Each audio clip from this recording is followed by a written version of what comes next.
अस्सलाम वालेकुम नाज़रीन, आपने हमारी गुज़श्ता 5 एपिसोड्स में नवाब अहमद रज़ा कसूरी साहब को सुना। नवाब अहमद रज़ा कसूरी साहब किसी तारुफ़ के मोहताज नहीं हैं। पाकिस्तान में दूसरे मार्शल लॉ की कोख से जब जमहूरियत ने जन्म लिया तो एक civilian chief marshal law administrator पैदा हुए और उस civilian chief marshal law administrator ने इलेक्शन 1970 के जो दूसरे मार्शल लॉ के दौर में कराए गए थे और पाकिस्तान की हिस्ट्री के सबसे गैर मुतनाज़ा और तस्लीम शुदा अच्छे इलेक्शंस हैं। उनमें उस वक्त के मशरक़ी पाकिस्तान और मगरबी पाकिस्तान दोनों विंग्स के इलेक्शन हुए। मगरबी पाकिस्तान में इलेक्शन पहले हो गया क्योंकि मशरक़ी पाकिस्तान में उस वक्त साइक्लोन आ गया था और बहुत ज़्यादा सैलाब की तरफ तबाहकारियों की वजह से वो इलेक्शन 1 महीने के लिए पोस्टपोन करना पड़ा। तो उस पोस्टपोन होने के बाद दोनों जमातों के जब इलेक्शंस के रिज़ल्ट आए तो हुआ कुछ यूँ कि अवामी लीग मशरक़ी पाकिस्तान में सबकत ले गई और जमात इस्लामी और दूसरी जमातें वो पीछे रह गईं, और पाकिस्तान पीपल्स पार्टी मगरबी पाकिस्तान में सबकत ले गई और जमात इस्लामी और दूसरी जमातें वो पीछे रह गईं।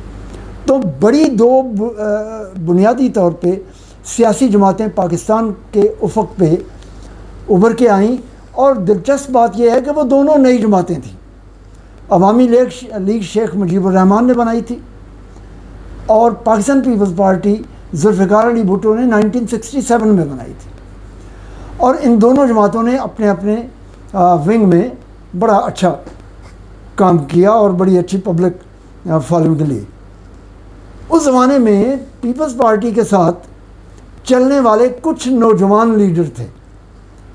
उन नौजवान लीडरों में एक तो अब्दुल हफीज़ पीरज़ादा थे और एक जनाब अहमद रज़ा कसूरी साहब थे।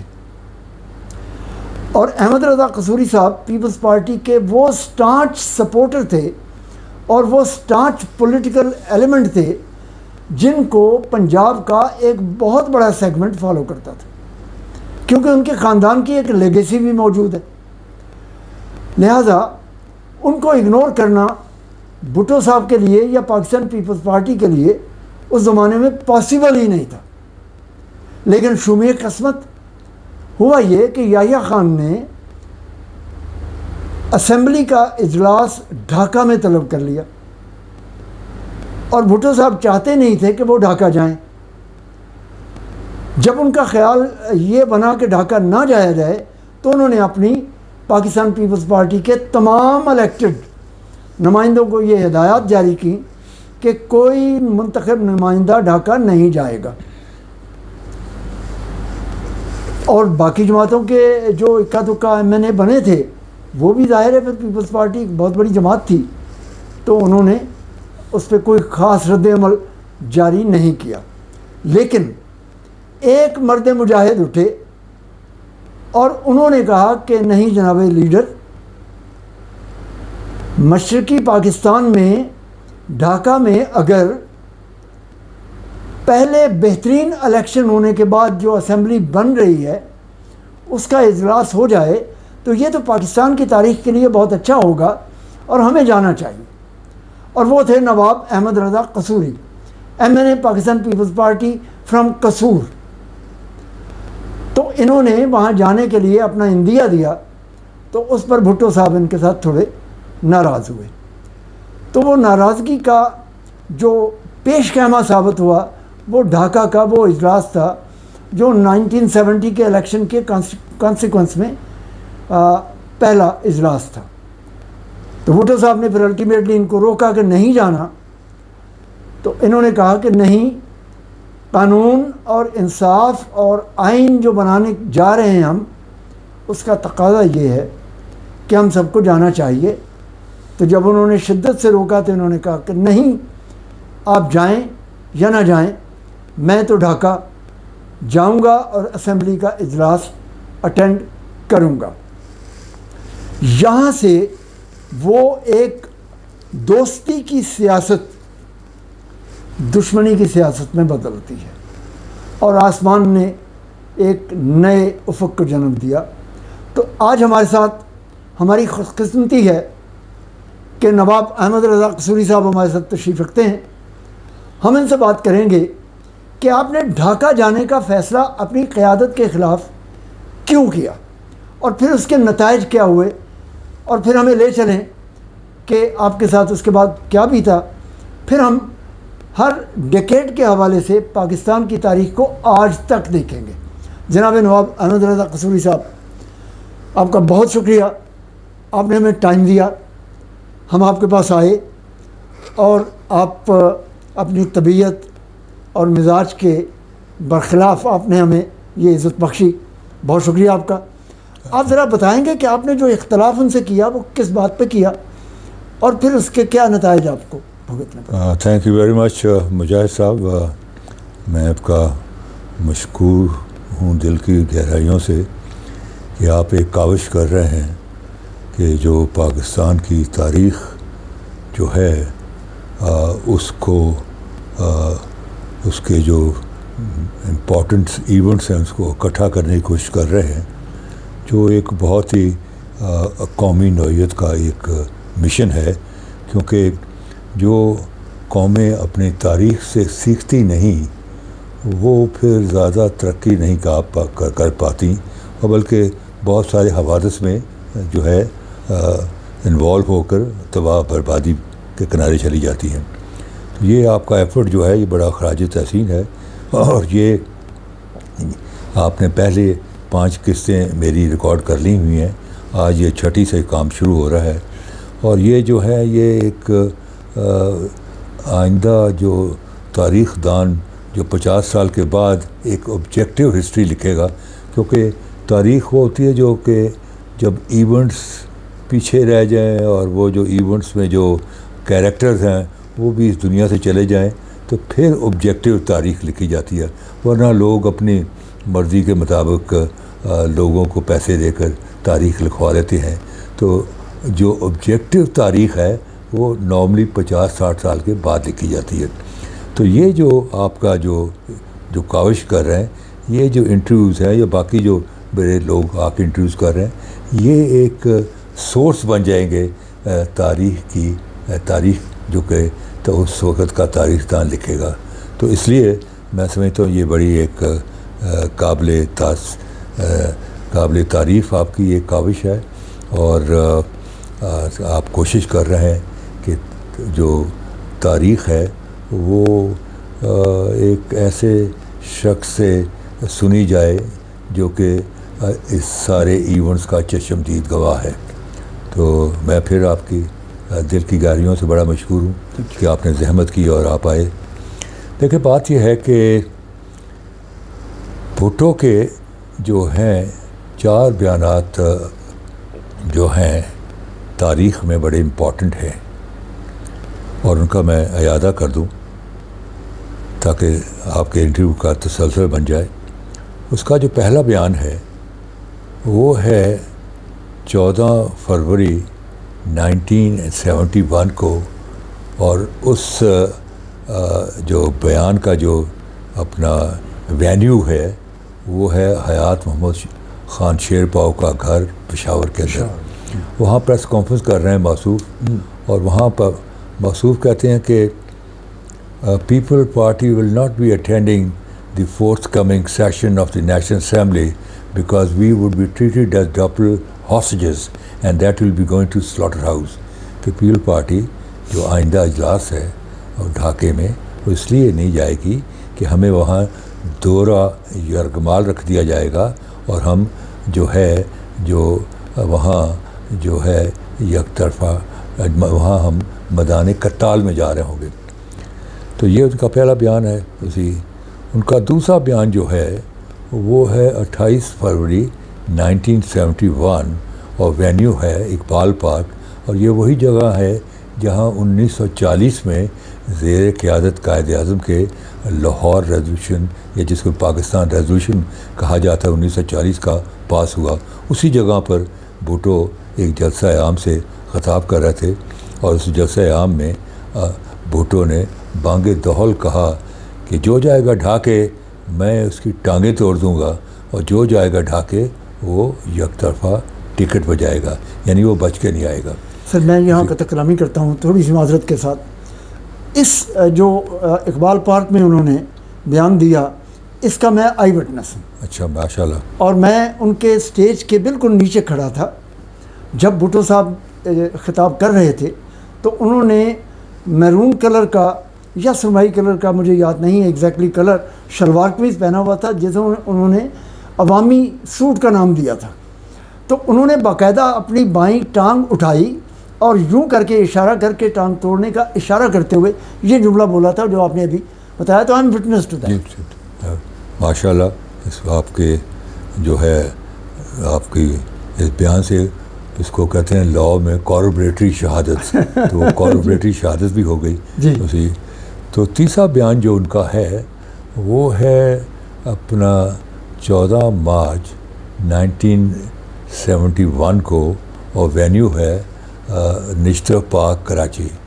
तो कराची में मासूफ एक जलसा आम से ख़िताब कर रहे हैं और वहाँ वो फरमाते हैं अपना मुजीबुर रहमान की तरफ उंगली करके कि you are the majority party of East Pakistan, I am the majority party of West Pakistan, therefore separate transfer of power in East Pakistan and separate transfer of power in West Pakistan। कि मैं मशरक़ी मगरबी पाकिस्तान की अक्सरियती पार्टी का leader हूँ, तुम अक्सरियती party को, लिहाजा तुम वहाँ जो है जो ट्रांसफ़र ऑफ पावर वहाँ हो जाए, एक इधर हो जाए। जिसको एक उस ज़माने में अखबार होती है आज़ाद, जिसके लीडर, जिसके एडिटर होते थे अपना एक अब्दुल्ला मलिक साहब, बड़ा कॉम्पिटेंट जर्नलिस्ट था।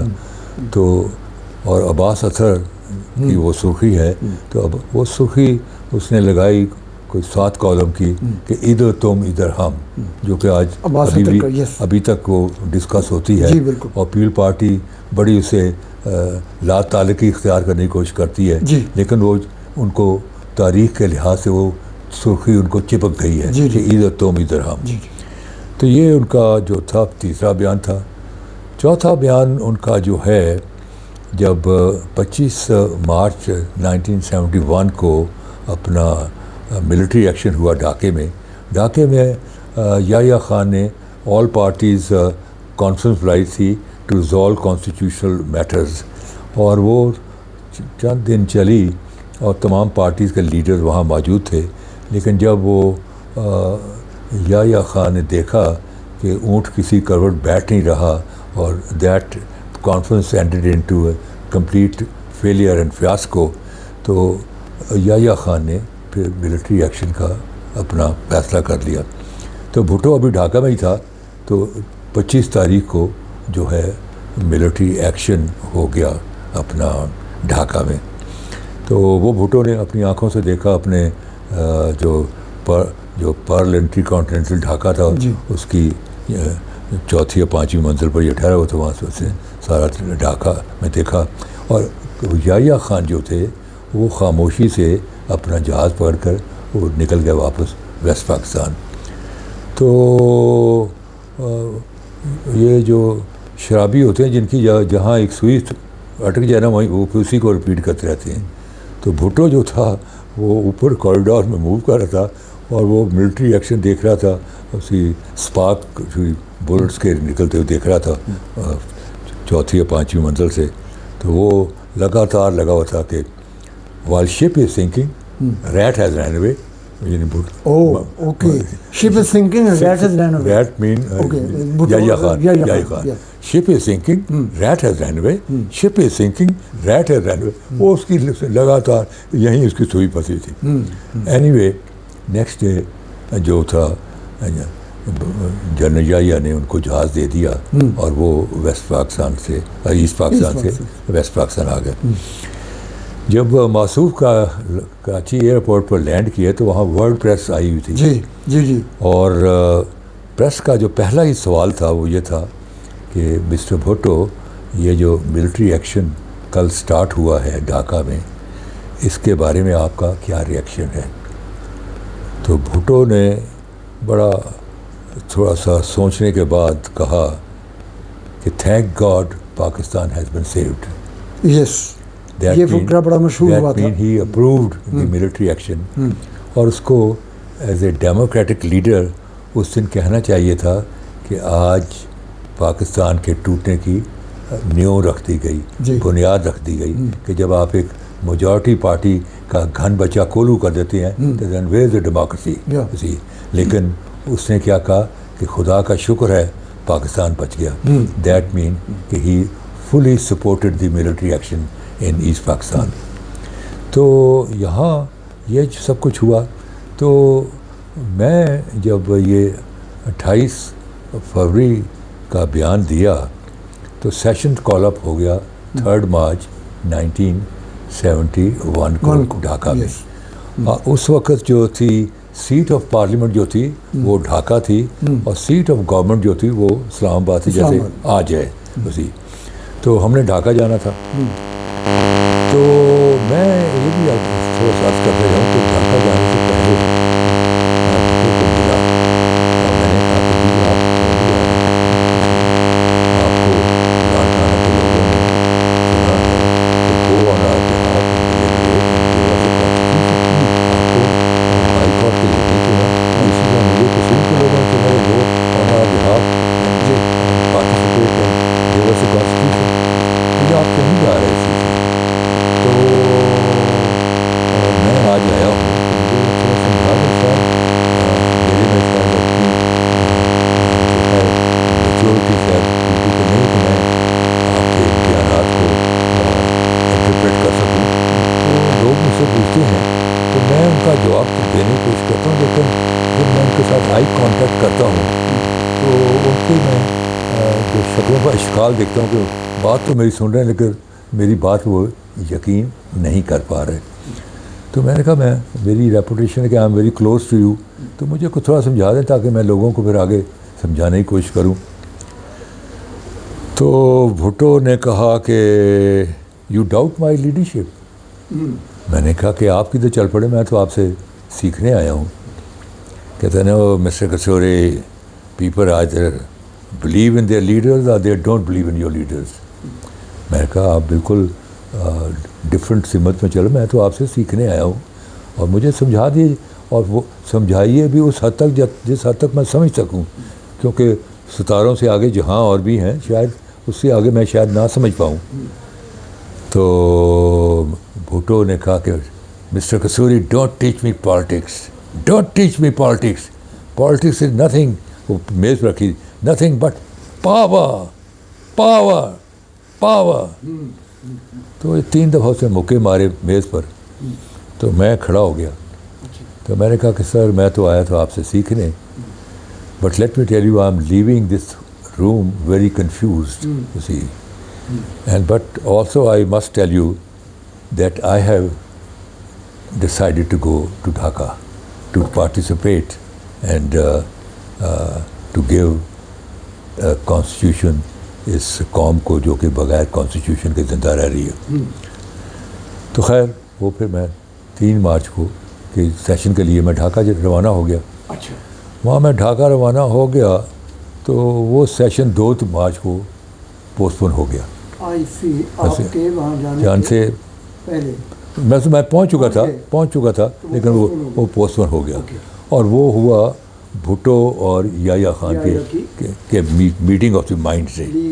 और वो हुआ इसलिए कि जो भुट्टो ने याया खान को मुर्गाबियों के शिकार के लिए लाड़काना दावत दी थी और वहाँ मुर्गाबियों का शिकार नहीं हुआ बल्कि पाकिस्तान की सालमियत का शिकार हो गया। वहाँ ये सारी चीज़ें तय पाई। और वो आपको याद है कि वहाँ मुर्गाबियों का शिकार था, वहाँ बड़े गाने बजाने और वो नीलो को भी पुलिस लेने आई और वो फिर जालिब ने एक शेर लिखा कि लाड़काने चलो वरना थाने चलो, उसी तो उसने इनकार कर दिया। और फिर वो जालिब ने कहा कि रक्स जंजीर पहन कर भी किया जाता है। तो वो उस मीटिंग में जो अपना लाड़काने में हुई, अपना भुट्टो 1-2 दिन वहाँ रहा और अपेरेंटली शो ये किया गया कि मुर्गाबियों के शिकार के ऊपर प्रेसिडेंट को उसने बुलाया, वहाँ सारी चीज़ें तय पा गई। तो अब उसके जो था उस गुफ्तगू के तसलसल में ये सेशन पोस्टपोन कर दिया गया। ठीक। जब ये पोस्टपोन कर दिया गया तो मैं तो सेशन अटेंड करने गया था, मेरा तो और कोई मकसद नहीं था। तो वहाँ फिर मैं इंतज़ार करता रहा क्योंकि फ़्लाइट्स नहीं मिल रही थी।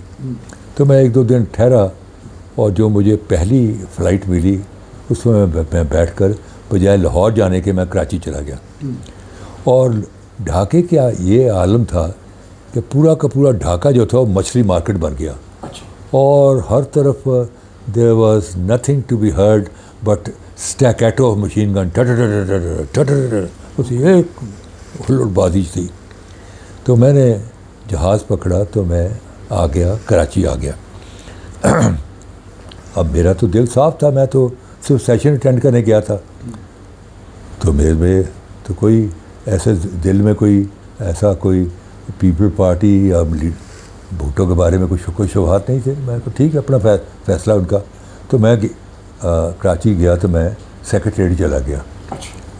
सेंट्रल सेक्रेटरीट वो था नौरंजी दादाजी भाई रोड के ऊपर कायद आज़म के मज़ार के पीछे। वहाँ गया तो मैं एज़ यूजुअल मैंने दरवाज़ा खोला तो मैं अंदर चला गया।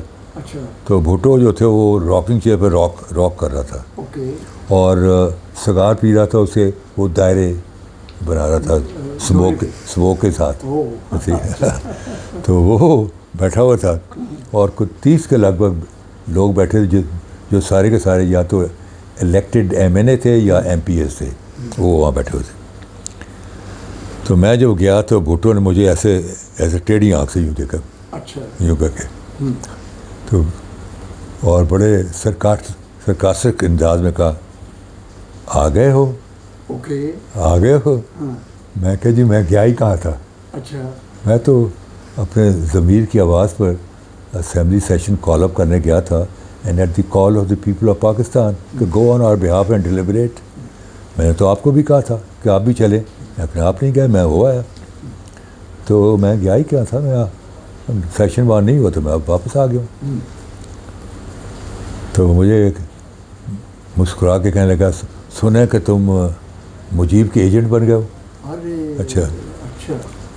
मैंने कहा आपका जो आधा सवाल है वो बिल्कुल सही है, मैं एजेंट हूँ लेकिन मुजीब का नहीं, पाकिस्तान का। और पाकिस्तान के एजेंट होने के नाते मैं वहाँ गया था कि शायद कोई लास्ट एफर्ट से पाकिस्तान जो है वो महफूज हो जाए। वो नहीं हुआ तो मैं आ गया हूँ, उसी वापस आ गया। कहता है कि mister kasuri you have lost confidence in me. Okay. मैंने कहा ये तो आप कह रहे हैं, लेकिन मेरे दिल में तो ऐसी कोई बात नहीं। I still feel that you are my party leader. And मैं गया, आप नहीं गए, कोई बात नहीं, अगले सेशन में इकट्ठे चले जाएंगे। लेकिन मेरे दिल में तो आपके बारे में कुछ नहीं होता तो मैं फिर आता क्यों? मैं तो सीधा ढाके से सीधा इधर ही आ रहा हूँ। कहता है mister kasuri, people either believe in their leadership or they don't believe in your leadership, and I feel that you don't believe in my leadership. मैंने कहा ये आपका सोच तो हो सकी लेकिन मेरे दिल में ऐसी कोई बात नहीं।